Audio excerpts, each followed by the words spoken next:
I met a gypsy. I guess to go back to the mountain bike reference, governments all over the world have started building these mountain bike parks at ski resorts, and in the winter they run the hills with the snow, obviously, and then in the summer they convert it to this mountain bike park. You've got 5-star resort accommodation, you've got different levels for all these kids, and you're actually creating the same vibe, like people that doctors and lawyers and accountants and all of these people that are going on these expensive ski trips because of the amenities and the facilities, and you're getting this kind of different demographic into the industry, and they're the people that kind of fund the industry. Like, they're the people with the cash, they're the people that'll buy a $20,000 S-Work Specialized, and it sort of has always felt to me that motocross isn't appealing to those guys, and you can see it all through Australia now.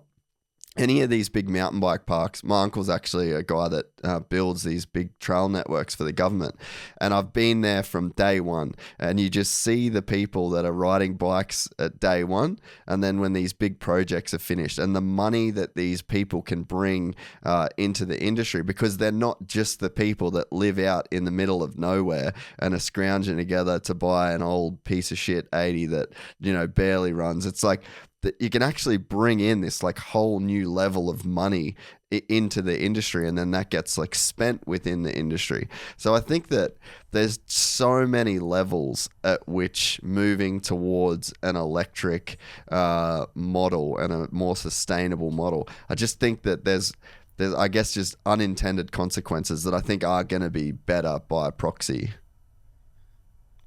Yeah, I really agree with you. I think also for racing, first of all, of course, I'm a bit biased here, but think about the first time that you have an electric bike lining up with the best 450 riders in the world on the same starting gate. That's so exciting just to see what's going to happen.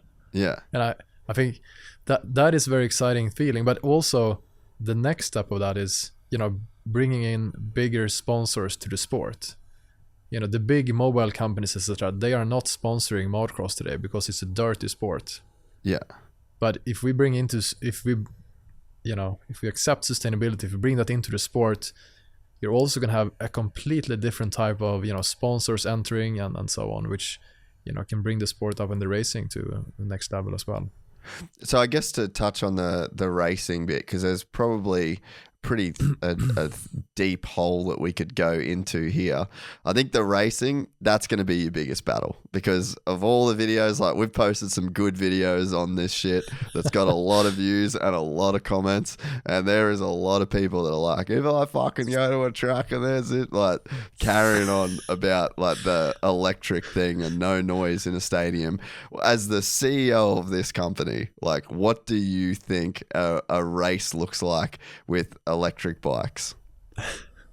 Because that's your biggest battle. I enjoy this conversation so much. I think it's so like the people that also the haters, they make the discussion more interesting, 100%. So I think it's quite fun to see a lot of these comments, but there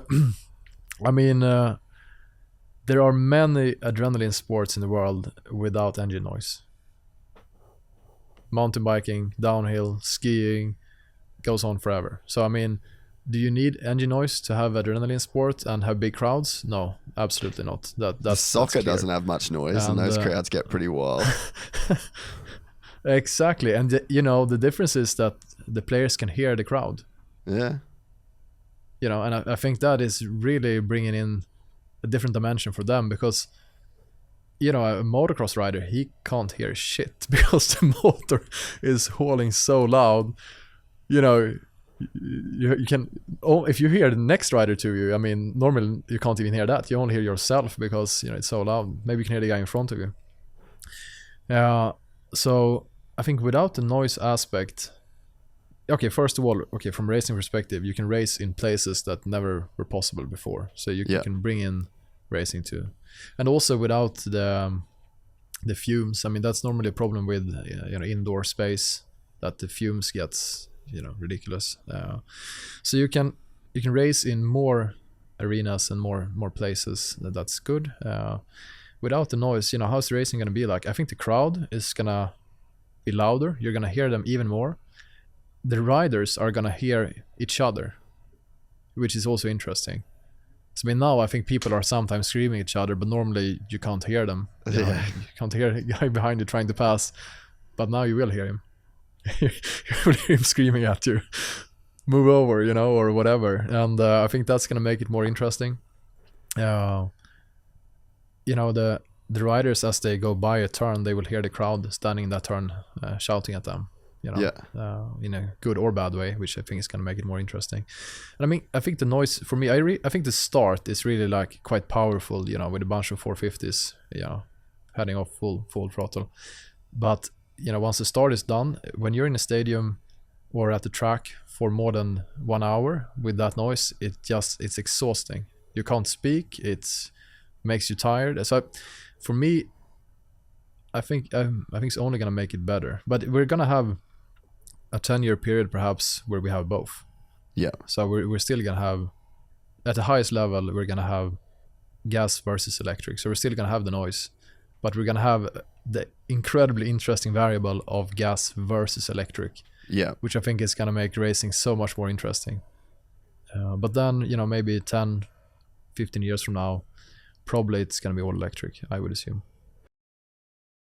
If you enjoyed this content, please like and subscribe. And to listen to the full 3-hour podcast, search Gypsy Tales in your favorite podcast platform or click the link in the description below. Gypsy Gang.